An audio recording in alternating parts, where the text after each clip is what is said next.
Hi friends, ಎಲ್ಲರಿಗೂ ನಮಸ್ಕಾರ. ಇವತ್ತು ನಾನು ಚಿಕನ್ದು ರೆಸಿಪಿ ಮಾಡ್ತಾಯಿದ್ದೆ, ಅಂದರೆ ಚಿಕನ್ ಬಸ್ಸಾರು ಮಾಡ್ತಾಯಿದ್ದೀನಿ. ಸೊ ಚಿಕನ್ದು ಬಸ್ಸಾರು ಮಾಡಿಬಿಟ್ಟು ಚಿಕನ್ನಲ್ಲಿ ಬಸ್ತಿರತ್ತ ಚಿಕನಲ್ಲಿ ನಾನು ಚಿಕನ್ದು ಫ್ರೈ ಮಾಡ್ಕೋತಾ ಇದ್ದೀನಿ.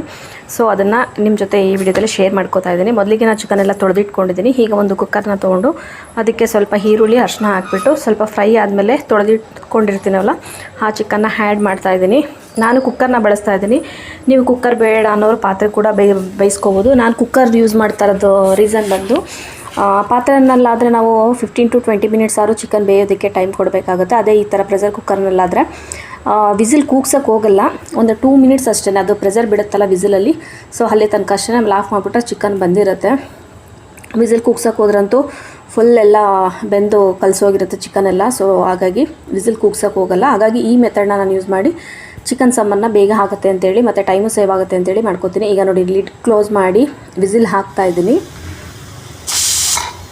ನೋಡಿ, ಹಿಂಗೆ ಎತ್ತಿದಾಗ ಹಿಂಗೆ ವಿಸಿಲ್ ಬರುತ್ತಲ್ಲ, ಸೌಂಡ್ ಬರುತ್ತಲ್ಲ, ಅಷ್ಟಕ್ಕಾದರೆ ಸಾಕು. ಅಷ್ಟಕ್ಕೆ ಆಫ್ ಮಾಡಿಬಿಟ್ಟು ಈಗ ನೋಡಿ ಓಪನ್ ಮಾಡ್ತಾಯಿದ್ದೀನಿ. ಎಷ್ಟು ಚೆನ್ನಾಗಿ ಬೆಂದಿರುತ್ತೆ ಅಂತಂದರೆ ಚಿಕನು ಕೂಡ ಏನು ಅಂದರೆ ವಿಸಿಲ್ ನೀವು ಕೂಗಿಸ್ಬಿಟ್ರಂತೂ ಹೋಯ್ತು, ಚಿಕನೆಲ್ಲ ಬೆಂದೋಗಿರುತ್ತೆ. ವಿಸಿಲ್ ಕೂಗಿಸ್ಬಾರ್ದು, ಅದು ಪ್ರೆಷರ್ ಬಿಡುತ್ತಲ್ಲ, ಸ್ವಲ್ಪ ಹಿಂಗೆ ಎತ್ತಿದಾಗ ವಿಸಿಲ್ ಸೌಂಡ್ ಬರುತ್ತಲ್ಲ, ಅಲ್ಲಿಗೆ ಆಫ್ ಮಾಡ್ಕೋತೀನಿ ಅಷ್ಟೇ ನಾನು. ಇನ್ನು ಈ ಕಡೆ ಚಿಕನ್ದು ಬಸ್ದುಬಿಟ್ಟು ಚಿಕನ್ನ ಸಾಂಬಾರು ಸಪ್ರೇಟು, ಫ್ರೈ ಸಪ್ರೇಟ್ ಮಾಡ್ಕೋತೀನಲ್ಲ, ಅದಕ್ಕೆ ಫ್ರೈಗೆ ಏನೇನು ಬೇಕೋ ಅದನ್ನೆಲ್ಲ ರೆಡಿ ಮಾಡಿ ಒಂದು ಕಡೆ ಇಟ್ಕೊಂಡಿದ್ದೀನಿ. ಈಗ ಬಾಣಲಿಗೆ ಸ್ವಲ್ಪ ಎಣ್ಣೆ ಹಾಕ್ಬಿಟ್ಟು ಹಸಿಮೆಣ್ಸಿನ್ಕಾಯಿ ಹಾಕ್ತಾಯಿದ್ದೀನಿ, ಆಮೇಲೆ ಈರುಳ್ಳಿ, ಆಮೇಲೆ ಇದನ್ನು ಚೆನ್ನಾಗಿ ಸ್ವಲ್ಪ ಫ್ರೈ ಮಾಡ್ಕೋಬೇಕು. ಅಂದರೆ ಚೆನ್ನಾಗಿ ರೋಸ್ಟ್ ಆಗಬೇಕು, ಆಗಲೇ ಚಿಕನ್ ಫ್ರೈಗೆ ಟೇಸ್ಟ್ ಬರೋದು. ಈಗ ಒಂದು ಮೀಡಿಯಮ್ ಸೈಜು ಟೊಮೊಟೊ ತೊಗೊಂಡಿದ್ದೆ, ಅದನ್ನು ಆ್ಯಡ್ ಮಾಡ್ತಾಯಿದ್ದೀನಿ. ಇದು ಕೂಡ ಅಷ್ಟೇ. ಆಮೇಲೆ ಸ್ವಲ್ಪ ಶುಂಠಿ ಬೆಳ್ಳುಳ್ಳಿ ಪೇಸ್ಟ್ ಹಾಕ್ತಾಯಿದ್ದೀನಿ. ಈ ಶುಂಠಿ ಬೆಳ್ಳುಳ್ಳಿ ಪೇಸ್ಟ್ ಟೊಮೊಟೊ ಹಾಕಿದ್ಮೇಲೆ ನಾನು ಹಾಕ್ತಿಲ್ಲ, ಅಂದರೆ ತಳ ಹಿಡಿಯುತ್ತೆ ಅಂತೇಳಿ. ಈಗ ನೋಡಿ, ಇದು ಪರ್ಫೆಕ್ಟಾಗಿ ಆಯಿಲೆಲ್ಲ ಸಪ್ರೇಟ್ ಆಗಿದೆ. ಸೊ ಈಗ ಟೈಮಲ್ಲಿ ನಾನು ಮಸಾಲೆ ಪೌಡ್ರ್ಗಳನ್ನ ಆ್ಯಡ್ ಮಾಡ್ಕೋತಾ ಇದ್ದೀನಿ. ಅರಿಶಿನ ಪುಡಿ, ಧನಿಯಾ ಪುಡಿ, ಮತ್ತು ನಾವು ಸಾಂಬಾರಿಗೆ ಯೂಸ್ ಮಾಡ್ತೀವಲ್ಲ ಆ ಖಾರದ ಪುಡಿ 1 ಸ್ಪೂನ್ ಹಾಕ್ತಾಯಿದ್ದೀನಿ. ಹಾಗೆ ರುಚಿ ಅಂತೇಳಿ ಚಿಕನ್ ಮಸಾಲ ಪೌಡ್ರ್ ಬರುತ್ತೆ, ಇದು ಒಂದು ಪೌಡ್ರನ್ನ ಒಂದು ಪ್ಯಾಕೆಟ್ ಫುಲ್ಲು ಹಾಕ್ಕೊಂಡು ಚೆನ್ನಾಗಿ ಈಗಲೇ ನೀರು ಹಾಕ್ತೆ ಚೆನ್ನಾಗಿ ಮಿಕ್ಸ್ ಮಾಡ್ಕೋಬೇಕು. ನೋಡಿ, ಎಲ್ಲ ಮಿಕ್ಸ್ ಆಗಿದೆ. ಈಗ ನಾನು ಚಿಕನ್ನು ಬಸ್ತಿದ್ದೀನಲ್ಲ, ಆ ಚಿಕನನ್ನು ಇದಕ್ಕೆ ಆ್ಯಡ್ ಮಾಡ್ಕೋತಾ ಇದ್ದೀನಿ. ನೋಡಿ, ಎಷ್ಟು ಚೆನ್ನಾಗಿ, ಒಂದು ಕೂಡ ಹೊಡೆದಿಲ್ಲ, ಅಷ್ಟು ನೀಟಾಗಿ ಬೆಂದಿರುತ್ತೆ.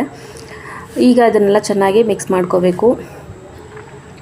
ನೋಡಿ, ಈಗ ಚೆನ್ನಾಗಿ ಮಿಕ್ಸ್ ಆಗಿದೆ. ಬೇಕು ಅಂದರೆ ಹಿಂಗೇ ಕೂಡ ಡ್ರೈ ಆಗಿ ಯೂಸ್ ಮಾಡ್ಕೋಬೋದು. ಇದಕ್ಕೆ ಕೊತ್ತಂಬರಿ ಸೊಪ್ಪೆಲ್ಲ ಉದುರಿಸ್ಬಿಟ್ರೆ. ಬಟ್ ನನ್ನ ಮಗನಿಗೆ ಸ್ವಲ್ಪ ಗ್ರೇವಿ ಇರಬೇಕು, ಅಂದರೆ ಅವನು ಚಿಕನ್ದು ಸಾಂಬಾರು ತಿನ್ನೋಕ್ಕೋಗಲ್ಲ. ಈ ಥರ ಚಿಕನ್ದು ಫ್ರೈದು ಗೊಜ್ಜಿರುತ್ತಲ್ಲ, ಅದರಲ್ಲಿ ರೈಸ್ಗೆ ಹಾಕ್ಕೊಂಡು ತಿನ್ಕೋತಾನೆ. ಅದಕ್ಕೆ ಹಾಗಾಗಿ ಅವನಿಗೋಸ್ಕರ ಅಂತೇಳಿ ನಾನು ಗ್ರೇವಿ ಮಾಡೋದಕ್ಕೆ ಸ್ವಲ್ಪ ಗ್ರೇವಿ ಬರಲಿ ಅಂತೇಳಿ 1-2 ಕಪ್ ಆಗೋಷ್ಟು ನೀರನ್ನ ಆ್ಯಡ್ ಮಾಡ್ತಾಯಿದ್ದೀನಿ. ನೀರನ್ನ ಆ್ಯಡ್ ಮಾಡಿಬಿಟ್ಟು ಈಗ ನೀರು ಥರ ಆಗಿಬಿಡತ್ತೆ. ಇದು ಗಟ್ಟಿ ಬರೋದಕ್ಕೆ ಅಂತೇಳಿ ನಾನು 1 ಟೇಬಲ್ ಸ್ಪೂನ್ ಆಗೋಷ್ಟು ಕಡಲೆ ಹಸಿಟ್ಟನ್ನು ಸ್ವಲ್ಪ ನೀರಿಗೆ ಮಿಕ್ಸ್ ಮಾಡಿಕೊಂಡು ಈಗ ಇದನ್ನು ನಾನು ನೀರು ಹಾಕಿದ್ರಲ್ಲ ಚಿಕನ್ದು, ಇದಕ್ಕೆ ಹಾಕ್ತೀನಿ. ಅಂದರೆ ಗಂಟಿಲ್ಲದಂಗೆ ಕಲಿಸ್ಕೋಬೇಕು. ಮಿಸ್ಸಾದ್ರೂ ಗಂಟು ಆಗೇ ಆಗುತ್ತೆ. ಅದಕ್ಕೆ ನಾನು ಟೀ ಸೋಸೋದ್ರಲ್ಲಿ ಸೋಸ್ಬಿಟ್ರೆ ಗಂಟಿಲ್ಲದಂಗೆ ಹೋಗುತ್ತೆ. ಸೊ ಹಾಗಾಗಿ ಈ ಥರ ಟೀ ಸೋಸೋದ್ರೆಲ್ಲ ಹಾಕ್ಬಿಟ್ಟು ಇನ್ನೊಂದು 5 ನಿಮಿಷ ಚಿಕನ್ಗೆ ಮಸಾಲೆ ಐಟಮ್ ಎಲ್ಲ ಹಿಡಿಯೋ ತನಕ ಕುದಿಸ್ಬಿಟ್ರೆ ಚಿಕನ್ದು ಗ್ರೇವಿ ರೆಡಿ ಆಗಿಬಿಡತ್ತೆ. ಈ ಕಡಲೆ ಹಸಿಟ್ಟು ಹಾಕೋದ್ರಿಂದ ತಿಕ್ಕಾಗಿ ಬರುತ್ತೆ, ಹಾಗಾಗಿ ಇದನ್ನು ಯೂಸ್ ಮಾಡ್ತೀನಿ. ಅಂದರೆ ಜಾಸ್ತಿ ಜನಕ್ಕೆ ಬೇಕು ಅಂದರೂ ಈ ಥರ ಯೂಸ್ ಮಾಡಿಕೊಂಡ್ರೆ ತಿಕ್ಕಾಗಿ ಬರುತ್ತೆ, ಮತ್ತು ಟೇಸ್ಟು ಕೂಡ ಅಷ್ಟೇ ಕ್ರೀಮಿಯಾಗಿ ಬರುತ್ತೆ, ಚೆನ್ನಾಗಿರುತ್ತೆ. ಈ ನಾರ್ಮಲ್ ಕಡಲೆಕಾಳು ಸಾಂಬಾರಿಗೂ ಅಷ್ಟೇ, ಕಾಯಿ ಇಲ್ಲದೆ ಹಾಕಬೇಕು ಅನ್ನೋರು ಈ ಥರ ಕಡಲೆ ಹಸಿಟ್ಟು ಹಾಕ್ಬಿಟ್ಟು ಮಾಡಿದ್ರೆ ಟೇಸ್ಟ್ ಆಗಿರುತ್ತೆ. ನಾನು ಅದನ್ನು ಕೂಡ ಮಾಡ್ಕೋತೀನಿ. ನೋಡಿ, ಈಗ ಫೈನಲಿ ಎಲ್ಲ ಕುಕ್ಕಾಗಿದೆ ಚಿಕನ್ದು ಫ್ರೈ. ನೋಡಿ ಎಷ್ಟು ಚೆನ್ನಾಗಾಗಿದೆ ಅಂತೇಳಿ. ಇದು ಕಡಲೆ ಹಸಿಟ್ಟು ಹಾಕಿರೋದ್ರಿಂದ ಗ್ರೇವಿನೂ ಕೂಡ ಕ್ರೀಮಿಯಾಗಿ ಆಗಿದೆ. ಯಾವುದೇ ಕಾಯಿ ಕೂಡ ಹಾಕಿಲ್ಲ ನಾನು. ಸೊ ಇಲ್ಲಿಗೆ ಫೈನಲ್ ಆಯಿತು. ಈಗ ಕೊತ್ತಂಬರಿ ಸೊಪ್ಪನ್ನ ಹಾಕ್ಬಿಟ್ಟು ಸ್ಟವ್ ಆಫ್ ಮಾಡಿದ್ರೆ ಮುಗೀತು. ಇನ್ನು ನಾನು ಬಸ್ಸಾರು ಮಾಡೋದಕ್ಕೆ ಈಗ ಚಿಕನ್ ಬಸ್ತಿರೋದಕ್ಕಂಥ ನೀರು ಇರುತ್ತಲ್ಲ, ಅದನ್ನು ಸಾಂಬಾರು ಮಾಡೋದಕ್ಕೆ ಆಲ್ರೆಡಿ ಅದನ್ನು ಕೂಡ ಏನೇನು ಬೇಕೆಲ್ಲ ರೆಡಿ ಮಾಡ್ಕೊಂಡಿದ್ದೀನಿ. ನಾನು ಹೇಳ್ದಂಗೆ ಹುಚ್ಚೆಳ್ಳನ್ನ ಹಾಲು ಹಾಕ್ತಾಯಿದ್ದೀನಲ್ಲ, ಅದೇ ಮೇಯ್ನು. ಟೇಸ್ಟ್ ಅಂತೂ ತುಂಬ ಚೆನ್ನಾಗಿ ಕೊಡುತ್ತೆ. ಚಿಕನ್ ಸಾಂಬಾರು ಮಾಡೋರು ಕೂಡ ಹಾಕ್ಕೋಬೋದು, ಬಸ್ತೆ ಹಂಗೆ ಚಿಕನ್ ಜೊತೆಗೆ ಮಾಡ್ತೀವಿ ಅಂತಿರಲ್ಲ, ಹಾಗೂ ಕೂಡ ಚೆನ್ನಾಗಿ ಬರುತ್ತೆ. ಸೊ ಈಗ ಫಸ್ಟಿಗೆ ನಾನು ಹುಚ್ಚೆಳ್ಳನ್ನ ಹಾಕ್ಕೊಂಡು ನೀರನ್ನ ಮಿಕ್ಸ್ ಮಾಡ್ದೇನೆ ಹಾಗೆ ರುಬ್ಕೋತಾ ಇದ್ದೀನಿ.